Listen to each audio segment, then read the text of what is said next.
Bonsoir à tous et bienvenue dans le journal. Voici les titres. Les travaux de construction du programme de logement en location-vente et en location simple sont officiellement lancés depuis aujourd'hui. Et pour cette première phase, les logements seront construits sur le site de la cité policière BAE dans la commune de Yopougon. À terme, ce sont 25 000 logements qui sont attendus. Le lancement s'est déroulé en présence du chef du gouvernement, Robert Begremambe.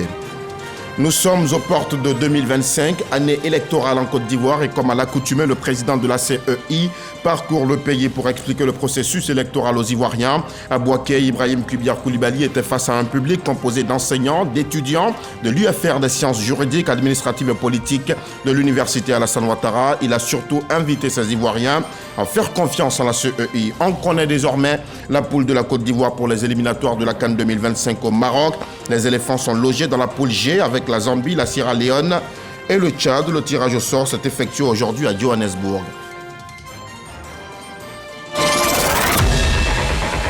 C'est une étape de franchie dans la politique gouvernementale en matière de logement. Le programme de logement en location-vente et en location simple sera bel et bien une réalité. Une première phase sera réalisée à Yopougon sur le site de la cité policière BAE. À terme, ce sont 25 000 logements qui seront construits. Le lancement des travaux de construction s'est déroulé aujourd'hui en présence du Premier ministre Robert Begremambe. Le témoignage de Herman Kivé. Des logements en location-vente et location simple bientôt construit pour le bonheur des populations ivoiriennes.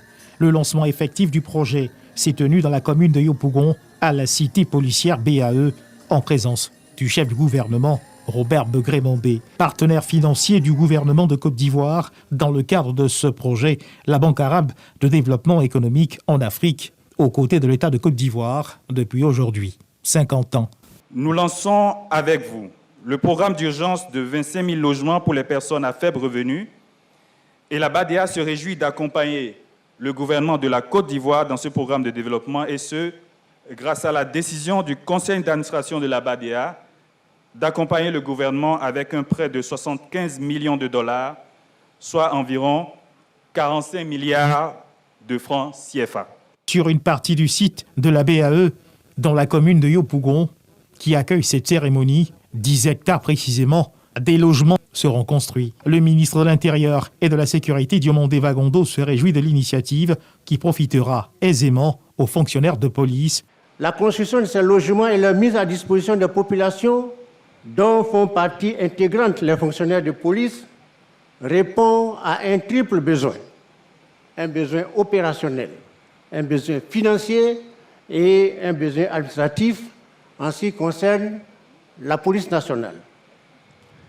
Je voudrais donc féliciter mon collègue, Monsieur le ministre de la Construction et de l'Urbanisme, pour tous les efforts qui ont été consentis pour mener à bien ce vaste projet que tous nous attendions avec une grande impatience. Ce projet occasionnera sans aucun doute cette proximité de nos policiers avec leur lieu de travail, économisant ainsi beaucoup d'énergie dans les déplacements, mais aussi privilégiant par la même occasion l'opportunité des rassemblements inopinés afin que ces forces-là soient disponibles en un clin d'œil.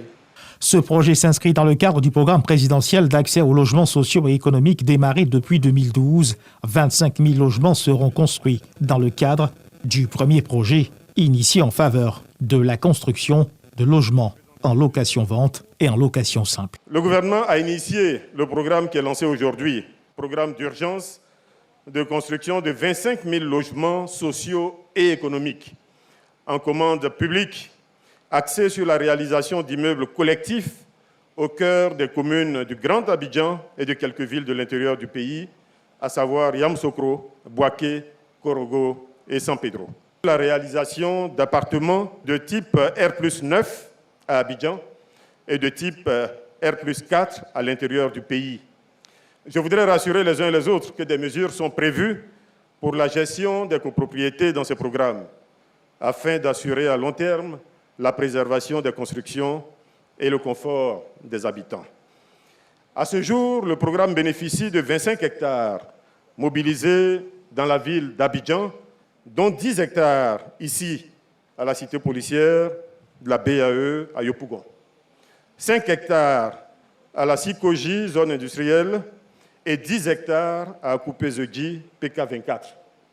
Et nous avons également sécurisé environ 24 hectares dans les villes de l'intérieur du pays.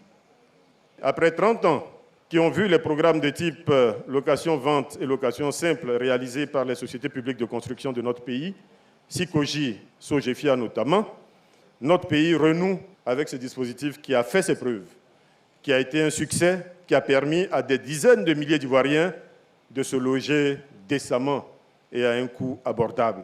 Le chef du gouvernement, Robert Begré-Mombé, a rappelé toute l'importance de ce projet pour le président de la République, Alassane Ouattara, et s'est prononcé sur le processus d'attribution et d'acquisition de ces logements. Nous sommes venus, frères et sœurs ivoiriens, pour vous dire que désormais, il y aura la location-vente et la location simple. Voici la grande nouvelle du jour. Personne ne sera exclu. Nous allons voir avec le ministre de la Construction. Il y aura très peu de choses à payer. Ce ne sera pas 5 mois de loyer, ce ne sera pas 20 mois de loyer. Vous payez un petit loyer et vous rentrez dedans. Mais là où on sera exigeant, c'est qu'à la fin du mois, il faut payer votre loyer. Je demande aux entreprises, premièrement, au bureau d'études, deuxièmement, au bureau de contrôle, troisièmement, d'être très vigilants. Il faut respecter les prix que vous avez annoncés, les délais sur lesquels vous êtes engagés et la qualité que les Ivoiriens attendent. Et de temps à autre, les membres du gouvernement viendront visiter le chantier. Après, ici, nous allons aller au PK24. Nous irons à Yamoussoukro, ainsi de suite. La Côte d'Ivoire sera en chantier. Voilà ce que le président Alassane Ouattara veut faire pour les Ivoiriens. Robert Begré-Mombé, le Premier ministre, procède à la pose de la première pierre du projet. Des maquettes de ce projet ainsi que des futurs logements qui seront offerts aux Ivoiriens ont été présentés au Premier ministre. Que pensent les promoteurs immobiliers de ce projet? Ce discours du Premier ministre nous a rassurés. Ce projet, c'est un projet ambitieux et nous tous, on est fiers. Vraiment, félicitations à monsieur le ministre de la Construction et à tous mes confrères promoteurs immobiliers qui étaient sur ces lancements. On a eu des difficultés, on a essayé de retravailler, le ministère a mis en place des réformes. On a abouti aujourd'hui à ce que vous voyez, donc nous sommes évidemment très heureux. Les Ivoiriens seront satisfaits parce que le mécanisme de commercialisation qui est adapté à nos différentes populations, c'est la location-vente et la location simple. Tout le monde ne peut pas être propriétaire d'un coup. Alors le gouvernement a fait des efforts. Le privé aussi fera des efforts. Les réformes qui vont accompagner vont permettre en fait de booster vraiment le secteur du logement abordable. C'est ça qui est le plus important. Un projet cher au chef de l'État, Alassane Ouattara, est très attendu par les populations ivoiriennes. Et voilà maintenant 40 ans qu'a été créée la compagnie commune de réassurance des États membres de la CIMA, la conférence interafricaine des marchés d'assurance. 40 années après, la SICARE, un acronyme, est devenu l'un des outils les plus puissants de réassurance en Afrique, avec un chiffre d'affaires s'élevant en 2023 à 118 milliards de nos francs. Les festivités des 40 années d'existence se déroulent depuis ce mercredi ici à Abidjan. Et ce jeudi, le Premier ministre a présidé la cérémonie officielle au Sofitel Hôtel Ivoire d'Abidjan. C'était sous le regard de Jean-Luc Gbangbo. Un chiffre d'affaires d'environ 118 milliards de francs CFA en 2023 pour un bénéfice net de plus de 10 milliards, en hausse de 22% par rapport à 2022. C'est une organisation en parfaite santé financière qui célèbre, en présence du Premier ministre Robert Begré-Mombé, ses 40 ans d'existence. Cette performance, la compagnie commune de réassurance des États membres de la CIMA la tient de la synergie de l'ensemble de ses parties prenantes depuis 4 décennies. Je voudrais inviter tous les partenaires et acteurs des marchés à renouveler leur confiance à la SICARE, dont la proximité, la disponibilité et l'expertise ne vous ont jamais fait et ne vous seront jamais défaut dans la gestion de vos affaires. La SICARE, dont le principal objectif est de promouvoir le développement des activités nationales d'assurance et de réassurance dans les pays membres pour le développement économique de l'Afrique, reste néanmoins confrontée à des défis. En ce qui concerne la Côte d'Ivoire, premier marché de l'espace CIMA, elle entend continuer à mettre à la disposition de la SICARE les commodités nécessaires à son développement. Elle fournira les efforts nécessaires en vue d'apporter l'appui que la SICAR est en droit d'attendre d'elle pour poursuivre sa croissance harmonieuse. Au-delà de la synergie d'action, les assureurs devront également faire preuve d'innovation. Le Premier ministre les a ainsi invités à prendre au cours de ces festivités un temps de réflexion sur l'avenir de l'organisation. Dès les années 80, nos dirigeants avaient compris les enjeux des regroupements régionaux, particulièrement en matière économique et financière. Ces regroupements sont essentiels pour nos États face à la mondialisation et à l'industrialisation qui exigent une présence très forte du secteur de l'assurance.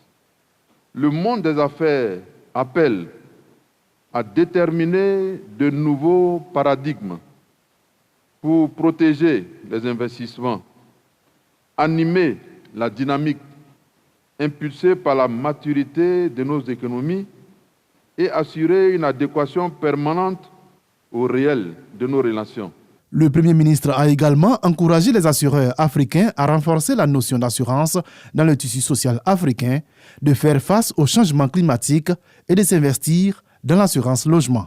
Fondée en 1981, la SICAR a vu son chiffre d'affaires passer de 696 millions de francs CFA à 118 milliards de francs CFA en 2023. Et un autre anniversaire à célébrer ce 4 juillet, c'est celui marquant l'indépendance des États-Unis d'Amérique. 248 ans après, les Américains ont encore le souvenir de la lutte pour la libération. En Côte d'Ivoire, cela a donné lieu à une célébration à la résidence de l'ambassadeur Jessica Davis-Ba. Le Premier ministre Robert Begré-Mambé y a aussi pris part, formulant des vœux de prospérité et de pérennisation des valeurs de justice, de liberté et de démocratie au pays de l'Oncle Sam. Le récit de Souleymane Dodi Songou. Les États-Unis d'Amérique ont 248 ans. L'événement est célébré par l'ambassade en Côte d'Ivoire en présence du Premier ministre Robert Begré-Mambé accompagné de plusieurs membres du gouvernement.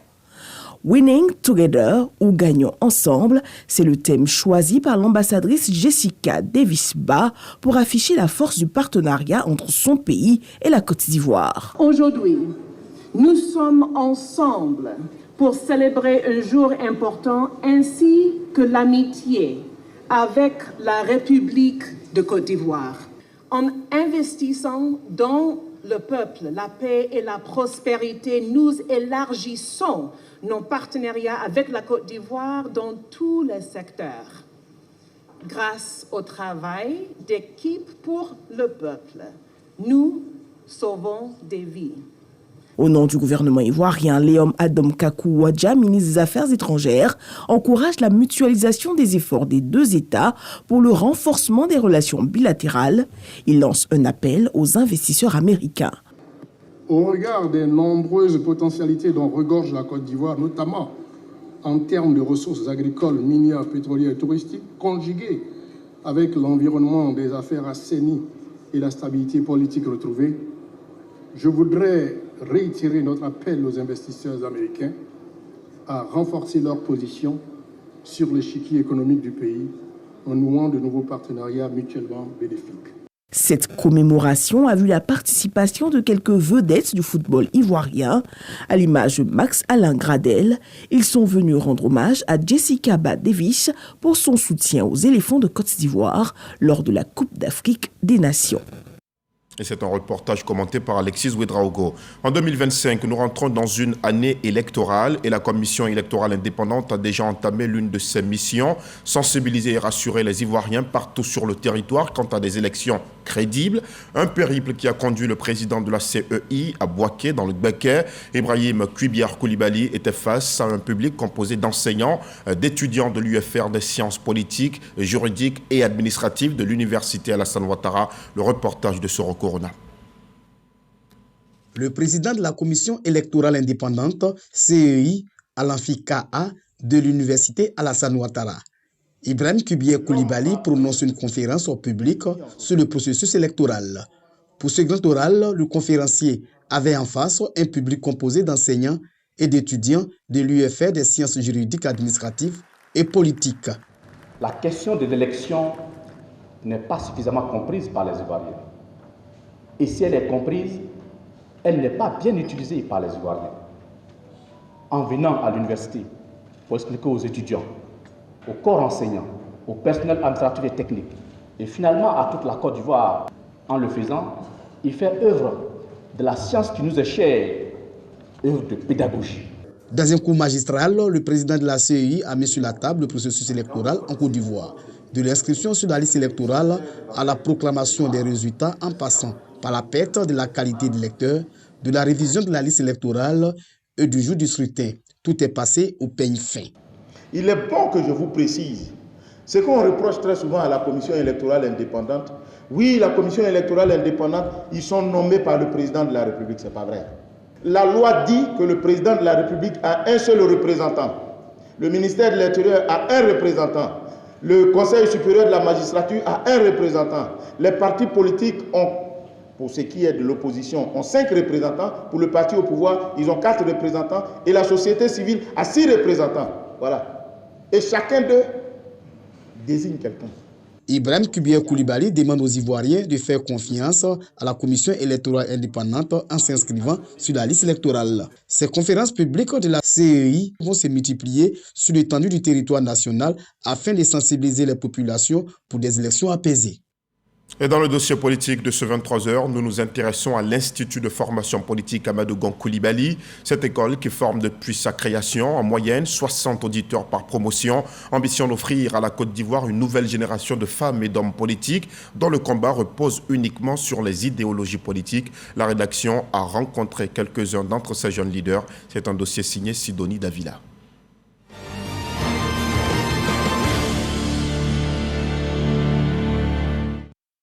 4 ans après sa disparition, l'ancien Premier ministre Amadou Gon Coulibaly continue d'inspirer les nouvelles générations.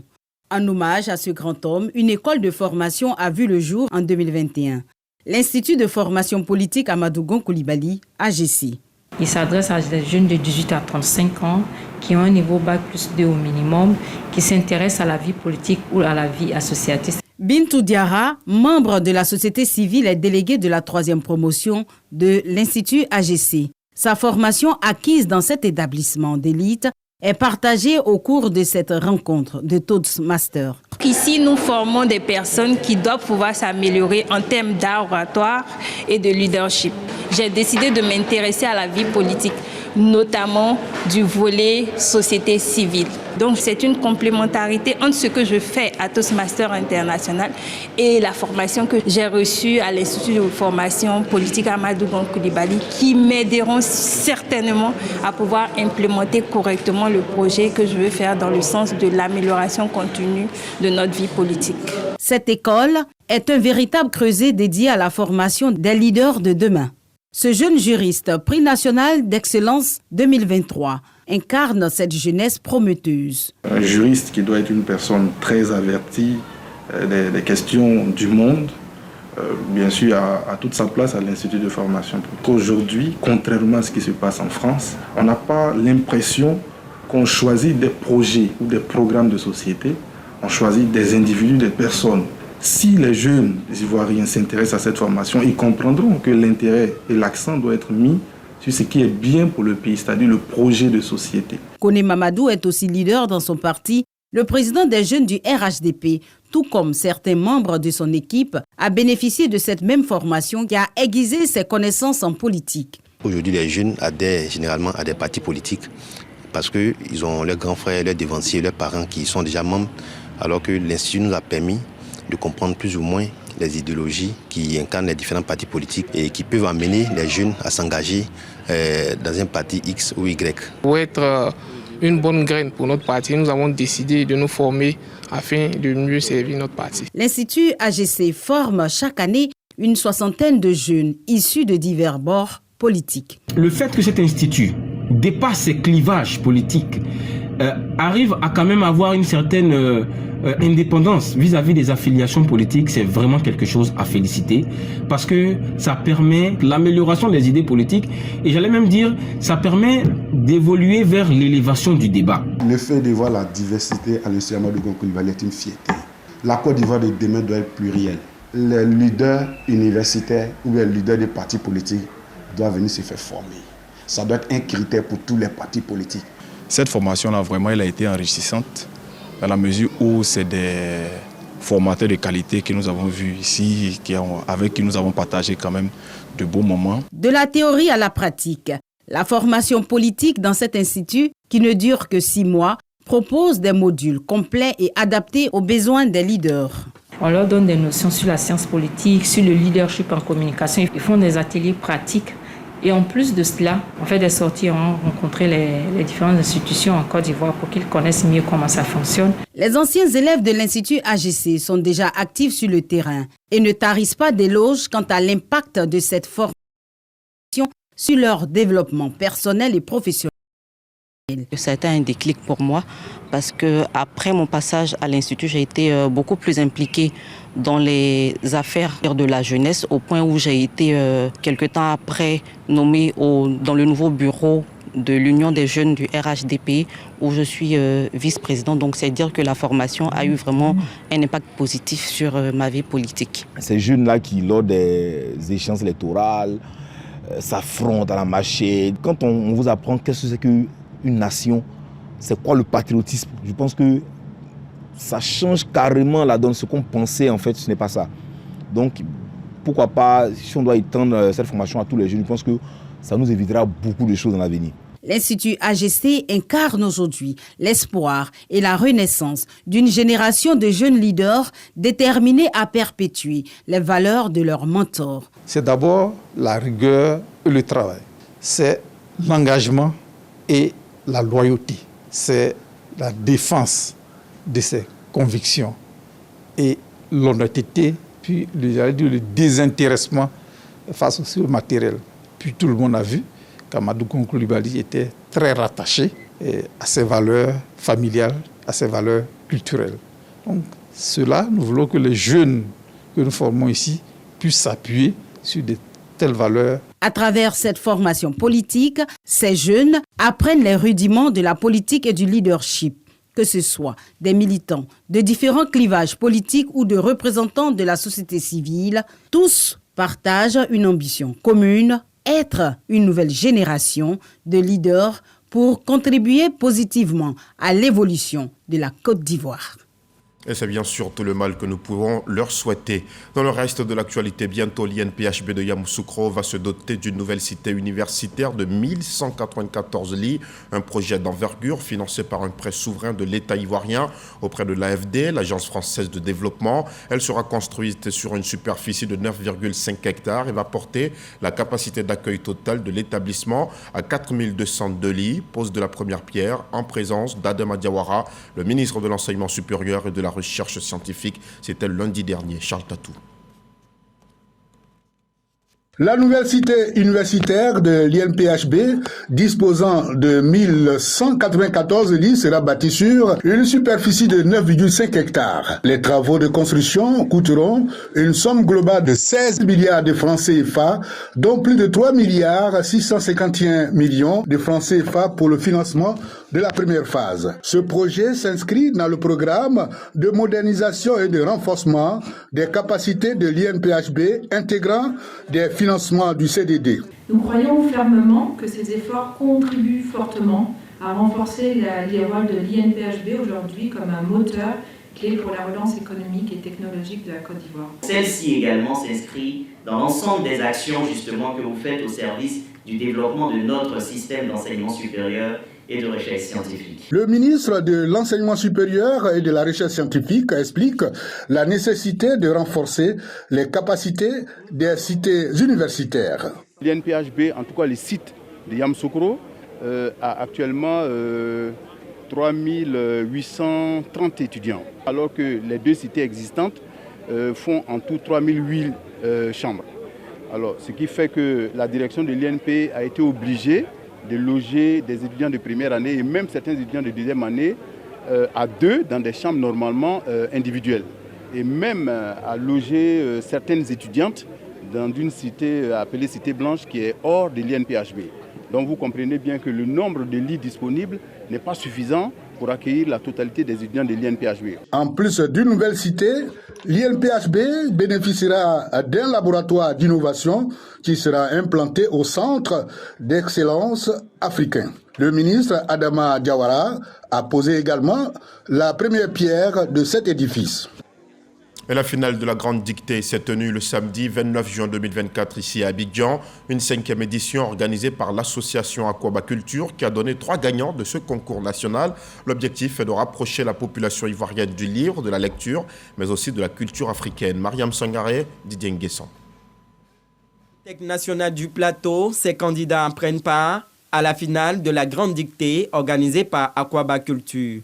Le trophée est remporté par Francis Kofi. C'est un réel honneur et un véritable honneur pour moi ce jour d'être le vainqueur. J'invite tous les étudiants, tous les élèves, toute la population à prendre part à ce grand concours qu'est la Grande Dictée parce que tout le monde y trouve son compte. Les ministres en charge de la culture et de la communication soutiennent l'initiative. Tout cela démontre que les Ivoiriens finalement lisent, les Ivoiriens aiment la lecture, aiment la dictée. Nous sommes très heureux d'avoir participé à cette 5e édition. Je veux profiter de cela pour saluer le chef de l'État pour l'environnement qu'il a su créer pour que la Côte d'Ivoire émerge. Nous sommes un pays agricole, mais quand vous regardez aujourd'hui dans toutes les autres compétitions, qu'elles soient sportives, culturelles, la Côte d'Ivoire émerge parce qu'un contexte, je dirais, sociopolitique a pu être créé pour permettre à l'Ivoirien de libérer son génie. Les lauréats de la Grande Dictée ont reçu des livres et des chèques d'un montant allant de 300 000 francs à 1 million de francs CFA. Les grandes vacances sont démarrées et la RTI déploie son arsenal d'émissions pour occuper sainement les élèves. La première manche de l'émission culte des tout-petits Oiseaux Vacances s'est déroulée hier mercredi 3 juillet à la salle Anoumambo du Palais de la Culture de Trècheville. Les enfants se sont succédés pour faire montre de tout leur talent en danse mais aussi en conte. Sarah Tiemene, Arnaud Kofi. C'est l'émission culte des vacances sur les tout-petits Oiseaux Vacances. Lorsque Tata Naomi donne le top départ de cette édition, c'est l'extase. La salle est comble, la joie est totale. Les enfants ne cachent pas leurs émotions. Je suis quittée à Toulouse pour venir à Oiseau. C'est juste, je m'amuse. Depuis 7 heures, nous sommes là. Mais on tient le coup avec l'ambiance, avec le show. Tout est bien, on s'amuse bien. C'est vraiment une très belle émission de vacances. Pour cette manche, 4 groupes étaient en compétition.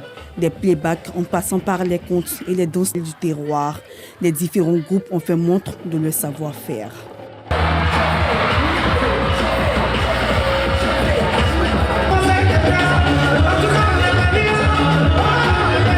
17h30, lorsque le verdict tombe, c'est la joie pour la nouvelle génération de Danané qui remporte cette manche.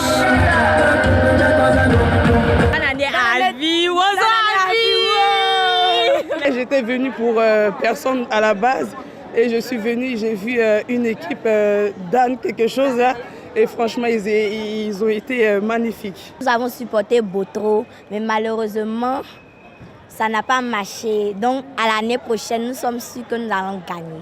Tata Naomi, présentatrice de cette émission, nous confie ses sentiments à l'issue de cette manche. C'est vrai que les premières manches sont un peu difficiles, vu que les enfants n'ont pas eu beaucoup de temps après les présélections de pouvoir s'apprêter. Mais c'est sûr que pour la deuxième manche et pour les autres manches à venir, le niveau va encore monter. Et puis féliciter Danané qui a su tirer son épingle du jeu, qui va se retrouver en finale. Il nous reste encore 4 autres finalistes à pouvoir piocher dans les 4 manches éliminatoires qui arrivent. Oiseaux Vacances 2024 se poursuit pour le bonheur de tout petit. La seconde manche est prévue pour le mercredi 11 juillet 2024 au Palais de la Culture de Trècheville. Et nous vous le disions en titre, le tirage au sort des éliminatoires de la Coupe d'Afrique des Nations Maroc 2025 s'est tenu ce jeudi 4 juillet à Johannesburg, en Afrique du Sud. La Côte d'Ivoire est logée dans le groupe G. Les éléphants devront tout donner pour aller défendre leur titre. Les précisions de Patrick Dadier. 48 nations reparties en 12 groupes de 4 équipes. Les champions d'Afrique, les éléphants héritent du groupe G, en compagnie de la Zambie, vainqueur en 2012, le Tchad et la Sierra Leone, qui avaient réussi l'exploit en 2021, 2-2, face aux Ivoiriens. Si la Zambie et la Sierra Leone peuvent donner du fil à retordre à Franck Kessié et à ses coéquipiers pendant ces éliminatoires, La sélection tchadienne sert encore à l'apprentissage et rêve de jouer les troupes faites. Le coup d'envoi des éliminatoires est annoncé pour septembre 2024. Seules les 2 meilleures équipes seront retenues par poule au terme du mini-championnat. 23 nations iront à la CAN 2025 au Maroc, le pays hôte qui complète la liste à 24. Avec ce tirage au sort, débutent les hostilités de la 35e édition de la Grand-Messe du football africain, dont les phases finales sont prévues en décembre 2025. Dans l'actualité hors de nos frontières, en France, la campagne pour le second tour des législatives prend fin ce vendredi 5 juillet à minuit. Mais c'est à une fin de campagne sous tension que nous assistons ces derniers jours. Les équipes de candidats sont agressées. Dans l'équipe de la candidate Renaissance Prisca Teveno, un militant s'en est sorti avec la mâchoire fracturée et sa suppléante, elle, avec une blessure au bras. Tout ceci alors qu'il collait simplement des affiches de campagne. Plusieurs candidats du parti d'extrême droite, le Rassemblement national, plus proche que jamais de la majorité au Parlement français, ont été aussi pris à partie. Une campagne qui fait ressurgir aussi les vieux démons comme le racisme. Depuis le 10 juin, la LICRA, la Ligue contre le racisme et l'antisémitisme, a vu le nombre de signalements augmenter de près de 40%. Et c'est sur cette dernière note que nous arrivons au terme de ce journal. Merci aux équipes techniques de rédaction. Merci à vous aussi de l'avoir suivi. Excellente soirée sur RTI 1.